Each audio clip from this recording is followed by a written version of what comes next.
Okay, good afternoon, everyone. My name is Administrator Karen Owens. Our first speaker for the news conference today will be Chief Robert Luna. We'll be then showing you a short video clip, and then Lieutenant Lloyd Cox from our homicide detail will answer some questions. So with that, Chief Luna. Thank you, Karen. And I really can't tell you how much I appreciate all of you taking the time to be here and covering this story. 6 weeks have passed since the tragic murder of Karina Mancera and her 4-year-old daughter, Jenna Bell.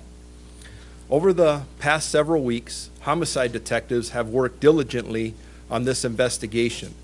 Detectives have actually spent numerous hours looking for evidence or witnesses that might be able to offer any assistance in identifying the suspect or suspects who committed these murders. As we mentioned at our previous press conference, detectives obtained several hours of video. We also indicated that after reviewing the footage, we would share any relevant video or any relevant video evidence with the public. We are here today to share this video evidence and ask for the public's help in identifying this person of interest.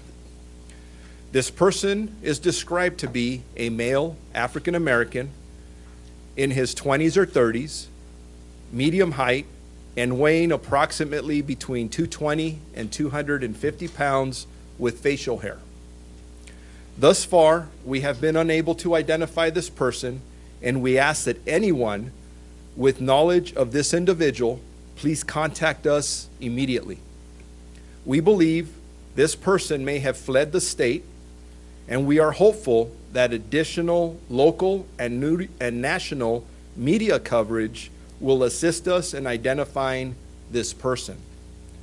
As a reminder, the Los Angeles County Board of Supervisors and the Long Beach City Council have issued a reward totaling $40,000 for information leading to the arrest and conviction of this suspect or suspects responsible for the murders of Karina and Jenna Bell. We urge anyone with information to call our homicide detail at 562-570-7244. We will be playing 2 separate videos.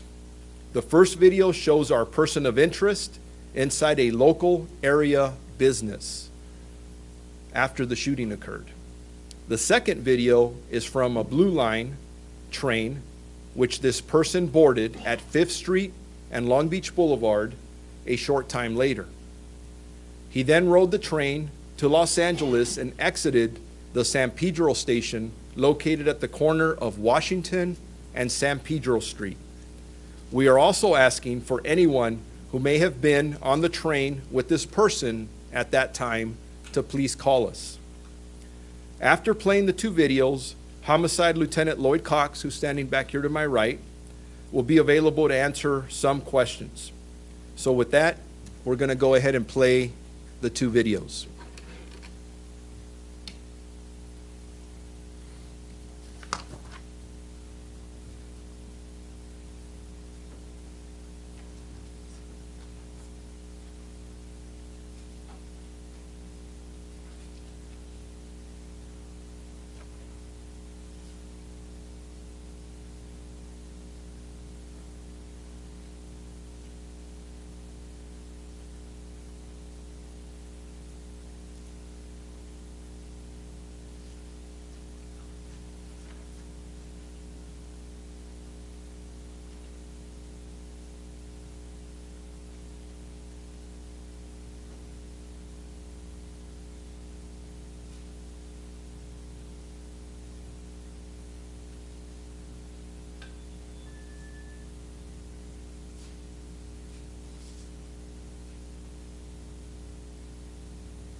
Before I take any questions, I would just like to remind everyone that this is an ongoing investigation, and I will not be able to get into specific details of the investigation at this time.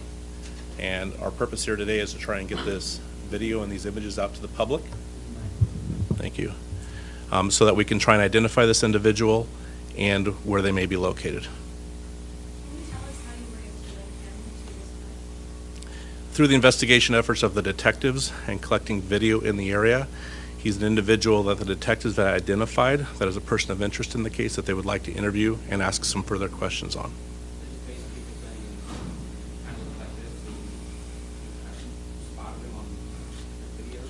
Based on the totality of the investigation and everything they've collected so far, and by looking at the videos that we've collected, we believe is a person that we're interested in talking to that could have some involvement in the case. Yes, they're from that evening. He is not a suspect at this time. He's a person of interest only. I don't know the exact date it was collected. We've been going through hours and hours of video over the last several weeks, and before we brought any images forward, we wanted to try and identify him ourselves, as well as make sure that he is a person that we wanted to take to the public before we put his picture out.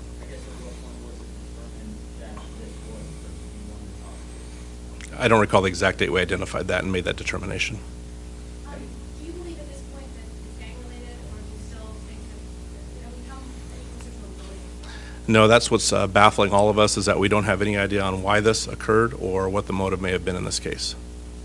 You have actual video of the shooting, this video, and the surveillance, We have very grainy video that doesn't really hold any investigative value to help us identify the individual. It's a convenience store in the downtown area. We're not identifying the specific business at the request of the owners. It's not too far away from the scene. I'm not going to get into specifics as to its location. Both videos are after the shooting occurs.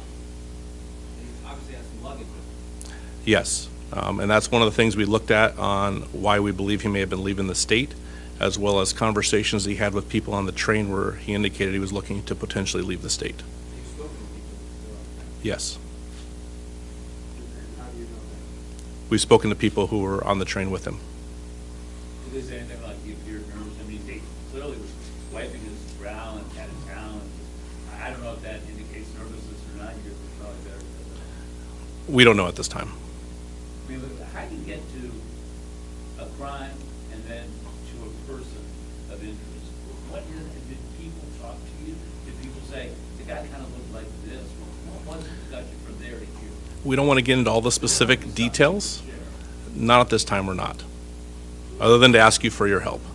Can you talk about, I mean, obviously, every murder is sad, but here you have a young woman and a little girl killed right in front of the little girl's father and her boyfriend. I mean, can you talk about how that drives you in your case? Oh, it's very tragic. All the detectives involved in this case have been working nonstop on this. This is a case that I think has impacted them personally, and it's something that they have a desire to solve, as with all of our cases we do, but this one, just because of the age of the victims and the unusual circumstances of it, continues to drive them on a daily basis. Do you know why the boyfriend was scared? Do you think he was a target too, but just got lucky? The suspect shot at him as well. He got lucky. Have you spoken with him again since the day of the shooting? Obviously, he's distraught. Maybe not trying to research what he said. Not because he's being consistent, just because he's obviously traumatized. Yes, it's obviously been a very traumatic time for him. The detectives continue to stay in touch with him, and to anytime he remembers any details that may be of help, we reach out to him periodically to see if there's something new he's remembered. But he's continuing to go through a difficult time in his life. He has this individual. No, he has no idea who this individual is. Do you guys believe he's maybe in a different state? Do you have any reason to believe that he's from here? We don't know. It's based on the conversations that he had with people on the train, and then obviously the luggage that he had after the crime indicated to us he may be leaving the state. When you showed the picture around people in the neighborhood, I assume did anybody recognize him? No, no one's been able to identify him yet, which is why we're coming to the public asking for their help, hoping someone can tell us who this gentleman is. Are you still dealing, I know you had some frustration early on that, Saturday night at 10 o'clock, seemingly there would be people out who would see something like this, and you guys said, I think we'll not like 3 calls in the station. Are you still believing that there are witnesses out there who are just not coming forward? Absolutely. From the video in the direct area of the scene, we know there were people driving and walking around that have not reached out to us. We have not contacted all of them yet. We have had limited number of tips come in continuously or throughout this entire incident, and we still need the public's help of anyone who was either in that area when the crime occurred, who was on that train, or obviously who knows this individual and can tell us a name as well as where they may be. We've had a total of 20 tips in the last 6 weeks. What time did the video in the store take? And if I can add to that question, most of them have been people giving us their theories on why it happened, not with specific information to help us solve it. Sir? What time was the video in the store?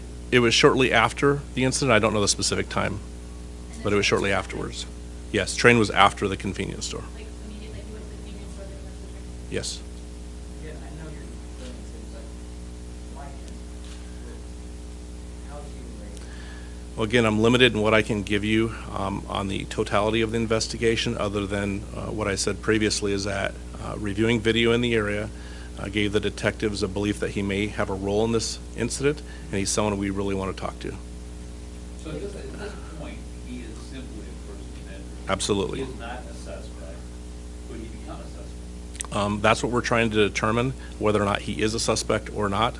The potential exists that he may become a suspect, yes. The possibility that he could have, considering where he got off the train, might be a particular area. We've been up in that area and worked with LAPD as well. We've not been able to identify who he may be in that area. With the comments that he made to passengers, which is making us think he may have left the state, which is why we're hoping to get some national coverage on this to your affiliates. I don't have the specific words, but he made some inquiries about leaving the state to others.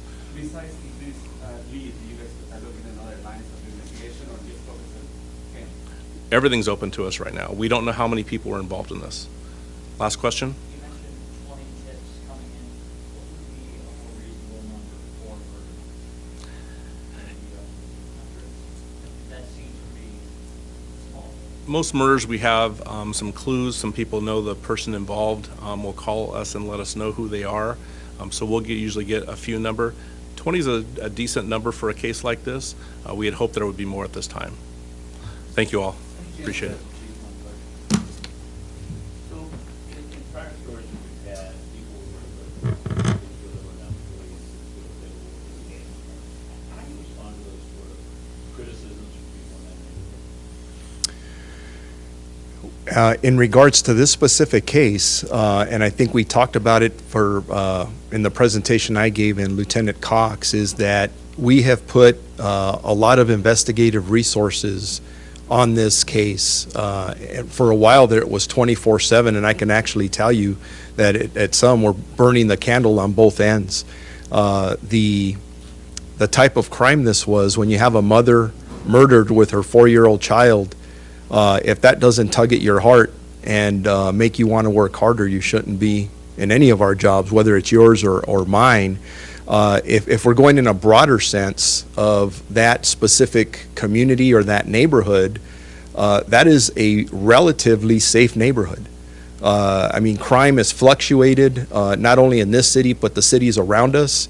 Even though we had increases last year, we've seen increases this year, but a decline from the beginning of the year. So for anybody who says that that neighborhood isn't safe, I would definitely challenge them. Obviously, this is something we want to solve, and we want to solve it because we want answers like you do. Why did this happen?